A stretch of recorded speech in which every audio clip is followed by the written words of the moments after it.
Então, quais são os principais motivos para que a maior parte das mulheres pare com a amamentação? Porque, no fundo, como todos sabemos, a esmagadora maioria das mães quer amamentar as crianças, mas encontram algumas dificuldades e, no fundo, os dois motivos principais são a dor mamária, ou a dor no mamilo, principalmente, e aquela questão que se diz que é falta de leite, mas que na realidade a maior parte das vezes não é falta de leite, porque a falta de leite é mais rara do que aquilo que no vulgo as pessoas falam e as pessoas pensam que existe. Porque a maior parte das mulheres é perfeitamente capaz de montar uma quantidade de leite suficiente para alimentar o bebê. Só que muitas das vezes aquilo que acontece é que, como são muito pouco acompanhadas, pouco apoiadas, pouco incentivadas ao longo desta jornada que é tão difícil da amamentação, é difícil na nossa sociedade, claro, não será difícil noutras sociedades, mas na nossa é. Aquilo que se passa é que o bebê não faz uma extração suficiente, a mãe, por desconhecimento ou por má informação, não o põe a mamar o número de vezes que o bebê desejaria e há uma desregulação, muitas vezes logo iniciada na maternidade, quando não se faz o pele com pele, não se propicia que fiquem os dois juntos a poderem fazer uma amamentação, o início da amamentação e uma continuação adequados. Conclusão: haverá falta de leite a posteriori porque não houve a estimulação adequada. Agora, a outra questão que eu falei foi a dor. A dor na mama é efetivamente um problema grande, porque é uma dor que a pessoa, quando vai fazer a pega, já está a pensar vai-me doer. Portanto, é até difícil pensar em fazer a pega.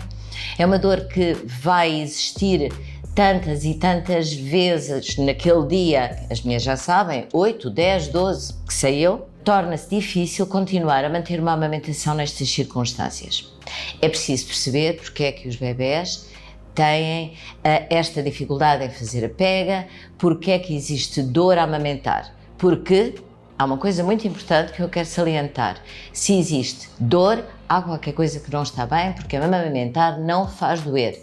Nem no início, nem no fim, nem no meio, nunca é suposto que amamentar faça doer. Mas imaginando uma mãe que tem muita dor, que o bebê, por exemplo, era um bebê de cesariana, um bebê que até era um pélvico, portanto é um bebê que é capaz de ser um bebê que tenha mais dificuldade em fazer a pega, que esteja cheio de contraturas musculares ou assimetrias na face e que acabe por fazer doer à mãe e que precisa de fazer um trabalho corporal.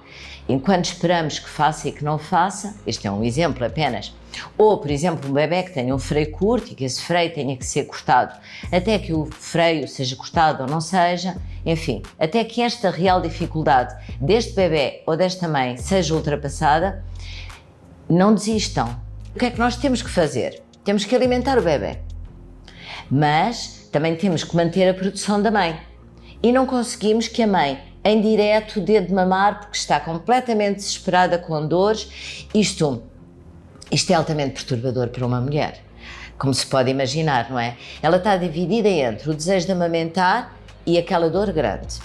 Entre o sentir que se desiste, que é a vontade dela, obviamente, não é? Quando uma coisa nos faz tanta dor, nós queremos desistir dela. E ela sabe que pode desistir porque há alternativas, mas não quer desistir porque quer levar para diante esta jornada de amamentação que não imaginou assim.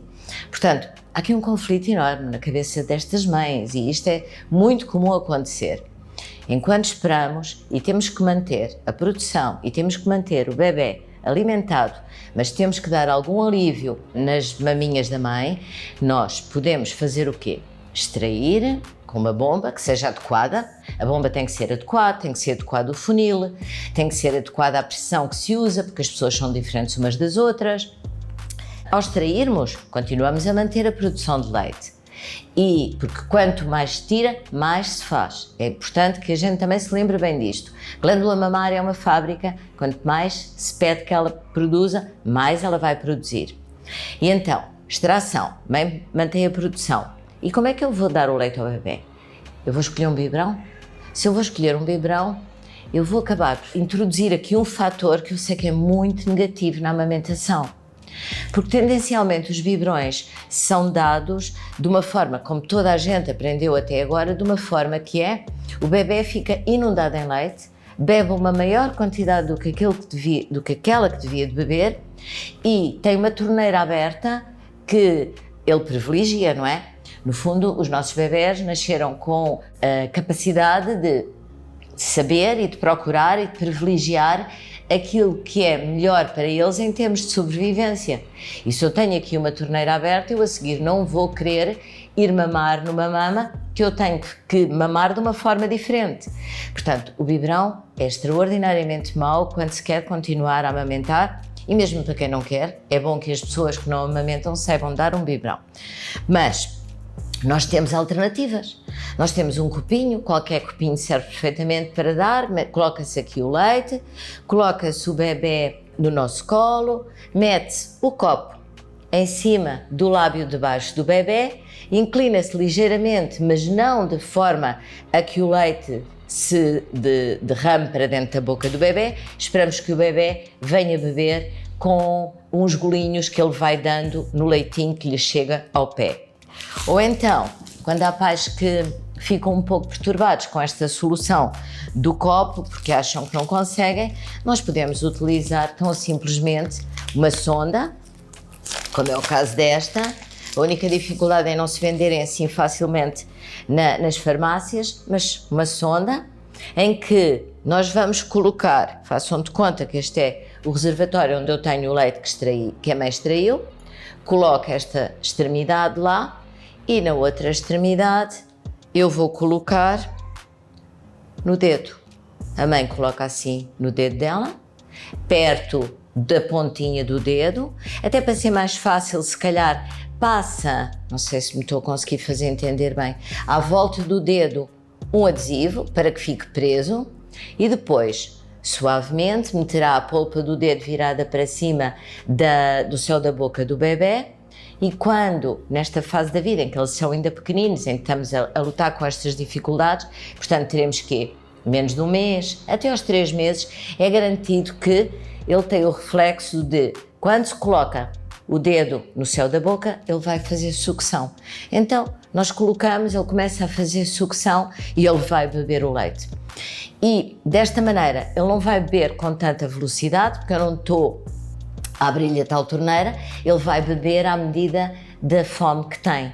E eu até posso jogar com uma coisa, que é, se eu puser mais alto o reservatório, o leite vai fluir com mais facilidade. Se eu for baixando o reservatório, o bebê tem que fazer mais esforço para beber, que é para também haver aqui assim algum esforço para ele perceber que vai ser igual quando for mamar.